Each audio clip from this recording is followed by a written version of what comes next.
Normally students क्या करते हैं कि जब उन्हें बार चार्ट या लाइन चार्ट बनाने का कहा जाता है तो वो एक्सेल जो है उसको यूज़ करते हैं।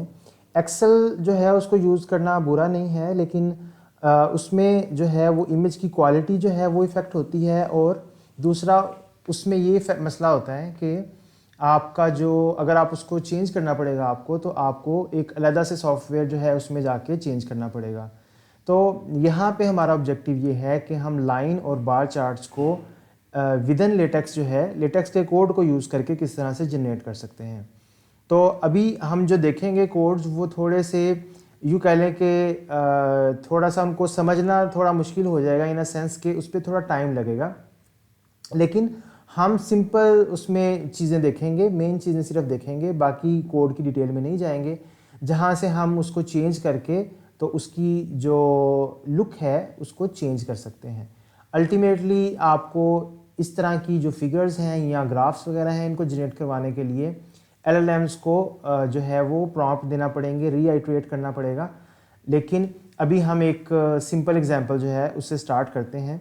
सो मैंने एक ब्लैंक डॉक्यूमेंट जो है ब्लैंक प्रोजेक्ट क्रिएट किया है लाइंस और बार चार्ट्स का, और मैं गूगल जेमिनी जो है इसको प्रॉम्प्ट देता हूँ कि जी create text code for two graphs, one is bar graph and the other one is line graph, it should use the same example data. ठीक है, ये मैं इसलिए इसको प्रॉम्प्ट दे रहा हूँ ताकि हम देख सकें कि लाइन ग्राफ और बार ग्राफ जब बनता है तो उसमें कोड में कहाँ पे चेंज आता है, और जिसकी वजह से वो एक डिफरेंट ग्राफ जो है वो रेंडर होता है, और डाटा जो है अंडरलिंग वो सेम होगा दोनों ग्राफ्स के लिए। सो मैंने इसको रन किया और ये मुझे बता रहा है कि जी ये आपको ये कोड दे रहा है और उसकी सारी साथ में डिस्क्रिप्शन भी दे रहा है। सो मैं यहाँ से, क्योंकि ये पूरा डॉक्यूमेंट क्लास आर्टिकल यानी कि पूरे का पूरा आर्टिकल उसने मुझे दे दिया है, तो मैं यहाँ से सारे का सारा कोड ही कॉपी कर लेता हूँ और यहाँ पे मैं सारा कोड जो है वो पेस्ट कर लेता हूँ और इसको मैं सेव करता हूँ। तो आप देखेंगे कि राइट साइड पे आपको कुछ चार्ट्स जो हैं वो नज़र आना शुरू हो गए हैं। ठीक है जी, तो आप चाहें तो आप इसकी यहाँ से डिटेल्स पढ़ सकते हैं। ठीक है, लेकिन मैं आपको यहाँ से थोड़ा सा एक्सप्लेन करता हूँ कि हो क्या रहा है। अगर हम इसको 150 पे देखें तो आप देखें कितने अच्छे जो है इसने आपको ग्राफ्स जो है वो बना दिए हैं। ये कुछ उसके सेक्शन सब सेक्शंस वगैरह इसने बनाए हैं। ये जो है कंपनी ए जो है उसका डाटा आ रहा है फर्स्ट क्वार्टर का, सेकंड क्वार्टर, थर्ड और फोर्थ क्वार्टर का, और साथ में उसके ऊपर हर बार प्लॉट के ऊपर, हर बार के ऊपर एक नंबर जो है वो आ रहा है, और वाई एक्सिस में जो है वो रेवेन्यू आ रहा है इन थाउजेंड्स ऑफ डॉलर्स। ठीक है जी, और नीचे अगर हम देखें दूसरा जो है वो क्वार्टरली रेवेन्यू लाइन ग्राफ है। ठीक है, यहाँ पे भी आप देखें कि यहाँ पे भी एक्स एक्सिस में क्वार्टर है और रेवेन्यू है, डाटा वही है, लेकिन हम डिफरेंट जो है वो प्लॉट से उसको रिप्रेजेंट किया हुआ है, शो किया हुआ है।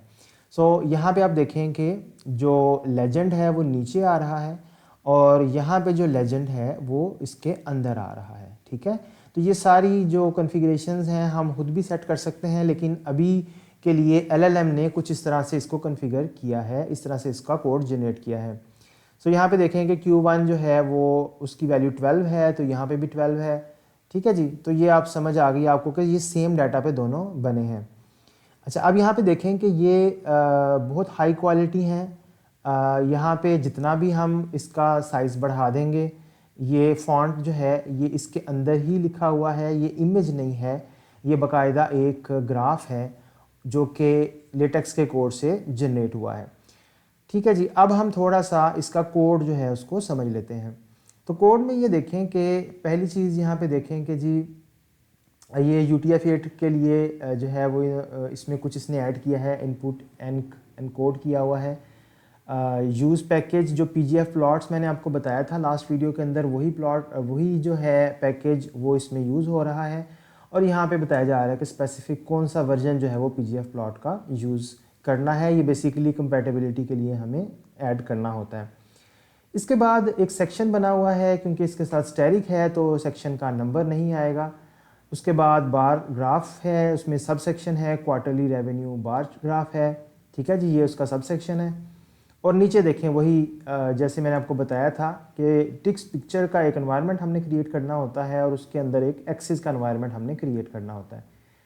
तो यहाँ पे आप देख सकते हैं कि ये जो एनवायरनमेंट हमने क्रिएट किया है एक्सिस का, उसको कुछ ऑप्शनल जो आर्ग्यूमेंट्स हैं वो दिए जा रहे हैं। पहला उसको दिया जा रहा है कि वाई बार, कि जी हमने बार प्लॉट बनाना है। एनलार्ज लिमिट्स जो है वो 0.15 है। लिमिट्स जो है वो कितनी बड़ी होनी चाहिए, इसकी आप डिटेल जो है वो देख सकते हैं। जो कोड जनरेट हुआ है उसकी एक्सप्लेनेशन से लेजेंड स्टाइल जो है वो क्या होना चाहिए, कहाँ पे होना चाहिए, ये बेसिकली ये जो नीचे लेजेंड आ रहा है उसके हवाले से है कि ये किस पोजीशन में है। तो यहाँ से आप एक्स और वाई को चेंज करके इसकी पोजीशन जो है उसको चेंज कर सकते हैं। तो ये एंकर जो है वो नॉर्थ है इसका, और लेजेंड कॉलम्स -1 है। ठीक है, यहाँ पे मैं ये बता दूं कि मुझे भी बहुत अरसा हो गया है इसको यूज़ करते हुए, लेकिन जो स्पेसिफ़िक चीज़ें हमने चेंज करना होती हैं हम उनको चेंज कर लेते हैं, या इनका हम जो है वो पूछ सकते हैं, जेमिनी से फर्दर क्वेश्चन कर सकते हैं कि इस पर्टिकुलर ये जो कॉलम्स -1 है इसका क्या मतलब है। बहरहाल यहाँ पे वाई लेबल आ गया। वाई लेबल में रेवेन्यू आ रहा है जो कि आपको ये वाई एक्सिस में नज़र आ रहा है, इसको आप यहाँ से चेंज कर सकते हैं। और सिंबॉलिक एक्स कोऑर्डिनेट्स आ गई, Q1, Q2, Q3 और Q4। तो ये यहाँ पे हम बता रहे हैं कि ये जो एक्स एक्सिस के कोऑर्डिनेट हैं इसमें नंबर्स नहीं होंगे, ये सिंबॉलिक वैल्यूज़ होंगी जो कि यहाँ पे आएंगी। एक्सटिक जो है वो डाटा यहाँ पे हमने दे दिया। नोड नियर कोऑर्डिनेट्स, तो ये कुछ उसकी सेटिंग्स हैं। उसके बाद ये बेसिकली ऐड प्लॉट हो रहा है जहाँ पे कोऑर्डिनेट्स जो हैं वो Q1 जो है उसको 12 वैल्यू मिलेगी, Q2 जो है 8 उसको 18 मिलेगी। तो इस तरह से ये बेसिकली अगर हम यहाँ पे चेंज करें या हम एक और जो है वो वैल्यू की वैल्यू पेयर ऐड कर दें तो वो यहाँ पे एक बार प्लॉट जो है वो ऐड हो जाएगा। ठीक है जी, तो उसके बाद एंड पे जो है वो लेजेंड आ गया कि जी ये कंपनी ए है। अब आप यहाँ पे देखें कि ये एक्सिस जो है वो यहाँ पे क्लोज हो गया, तो ये हमारा ये वाला प्लॉट जो है ये कंप्लीट हो गया। इसके बाद यहाँ पे हमने थोड़ी सी वर्टिकल स्पेस छोड़ी 1 सेंटीमीटर की, और उसके बाद दूसरा सबसेक्शन आ गया। और दूसरा सबसेक्शन जो है इसमें हमने ये देखें कि ये यहाँ पे वाई बार बताया था कि ये बार प्लॉट है, यहाँ पे हमने नहीं बताया। तो जब हम एक्सप्लिसिटली नहीं बताते तो वो लाइन प्लॉट जो है वो बन जाता है। यहाँ पे आप देखें कि आपके पास जो लाइन प्लॉट बन रहा है उसमें एक्स लेबल हमने दिया हुआ है क्वार्टर। ठीक है, और ये जो क्वार्टर है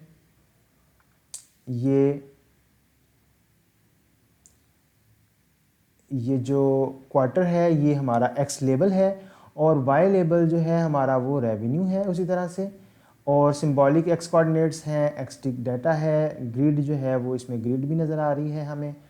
और देन ऐड प्लॉट है, उसमें कलर उसका ब्लू है और मार्क उसका जो है वो स्क्वायर है। ये जो आपको स्क्वायर्स जो हैं वो छोटे छोटे नज़र आ रहे हैं। और फाइनली कोऑर्डिनेट्स आ जाते हैं जिसमें हम Q1 की वैल्यू दे रहे हैं, Q2 की, Q3 की और Q4 की।